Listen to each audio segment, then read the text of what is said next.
Out at Walt Disney World, they've barely gotten Tiana's Bayou Adventure to work, but now Disneyland has taken the construction walls down, and we can see what they have done to that poor Splash Mountain out there in Anaheim. Let's talk about that on That Park Place. Hello, I am Jonas J. Campbell, an investigative reporter for That Park Place, and here with me is my theme park guru, Mr. VashSky. Vash, tell us what's going on with Tiana's Bayou Adventure. Have they got it right this time? Oh, have they got it right this time? I wish I could say that they have gotten it completely right, but unfortunately, at least the Disneyland's version, I don't think it fared much better than the Walt Disney World version. We still have yet to experience the uptime related to this specific version of the attraction, so hopefully that has been remedied. But I can tell you right now, folks, the exterior, it didn't fare so well, and this is most tragic because this attraction has been beloved, at least in its little corner of Disneyland, since the attraction opened in 1989, July 17th, that is. Scott Gooston has the report. Disneyland Resort announces Lewis's Critter Club merchandise location opens November 13th. Disneyland also shared new photos of Tiana's Bayou Adventure ahead of its official opening on November 15th. You can see right there, the Critter Club sign looks pretty good. It starts out pretty strong there. Its dimensional sign looks like it's hand carved and so forth. Yeah, that's definitely so much better than the kind of things that we were seeing at Walt Disney World. Right? I do agree with you. It looks great. However, that's where things quickly go off the rails. We've seen that iconic water tower for quite some time there, but this is now the new entrance for this attraction. Definitely a far cry from the kind of weathered barn structure that used to exist in this corner of the park, which is unfortunate. And then we have the murals. Jonas, what is going on here? This is absolutely tragic. This is abstract art, which is, I'm going to say, more of a modern day Chicago style, and doesn't have much to do with the 1920s theme. I'm just not a fan of abstract art, generally speaking. This is the kind of stuff that we'd usually see at a multicultural expo when I was growing up, and the little kids think, oh, I could do that style. I get it that there is some taste for this in the artistic community, but it's not the kind of quality that I would generally associate with the Walt Disney Company. Also, 1920s right there. Looks like that fella's wearing some shorts. That's an interesting choice right there. I wonder if there was any discussion or if this was the kind of thing where I noticed that they haven't been talking about Malika Favorite on this one because we had plenty.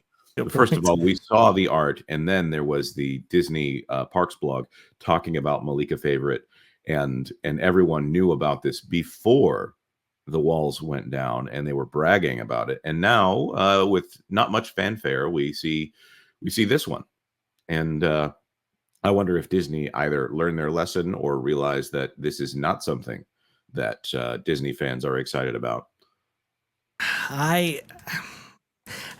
That's a really interesting question. I know they've had to reposition where this mural actually takes place because they didn't have the side of that facade that they benefited from in the Walt Disney World version.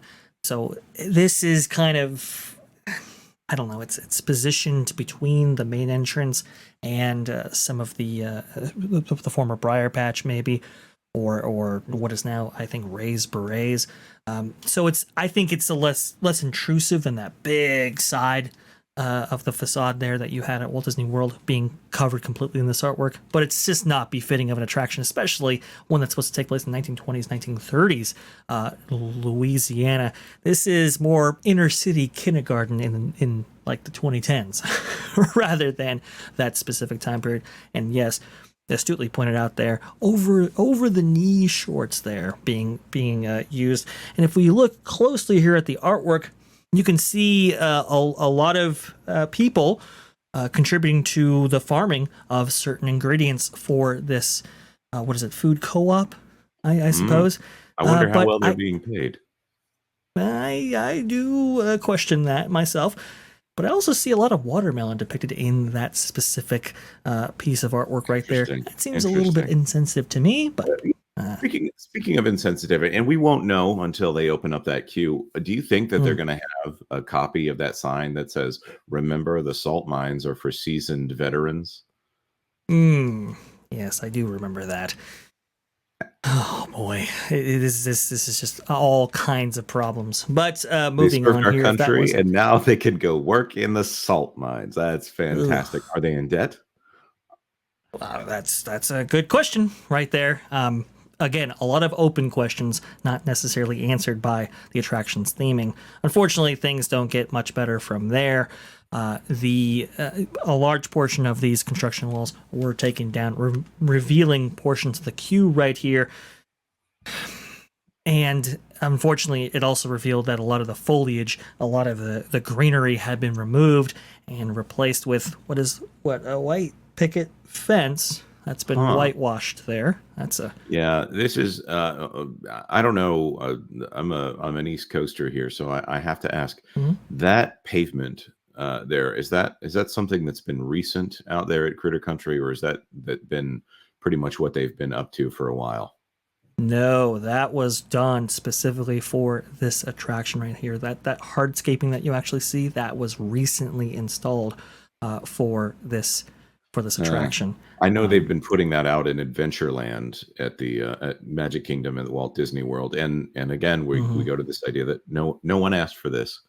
I get it that they're putting a lot of effort into stuff like this. I don't know that it actually adds to anything in the park. It doesn't look as nice. It doesn't look as clean, and this to me actually looks quite desolate, which is not one of the, especially with that rickety white picket fence. I know it's intentionally distressed to look like that, but that looks like you're going into the Dust Bowl as opposed to going on an adventure. Yes, yes, I do agree with you. That's exactly what it looks like. And apparently, you're not the only one that has that opinion. Eddie Sato, famous Imagineer, ex-Imagineer, who worked on all kinds of things for Disneyland Resort and for Disneyland Paris, specifically the Main Street out there. Disneyland Paris was probably his most noteworthy project, at least of size and scope. But you might not know the name, but you know the work. I will say that. He says, "Got mud? Where's that welcome of refreshing garden color and lush bayou planting along that picket fence? When it's full of penned up guests, it will feel even worse." And I do agree with that Ooh, assessment ooh, right that's there. gonna be a bad look. Yeah.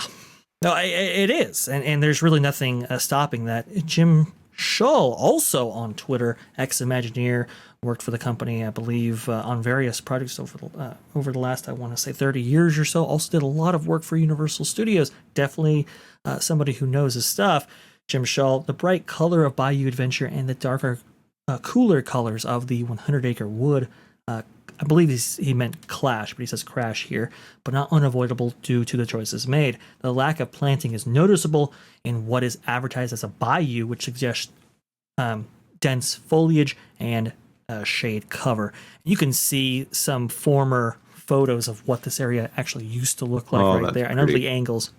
Yep, I know the angles aren't exact, but you can really get a sense of just how much we lost due to all of this construction right here.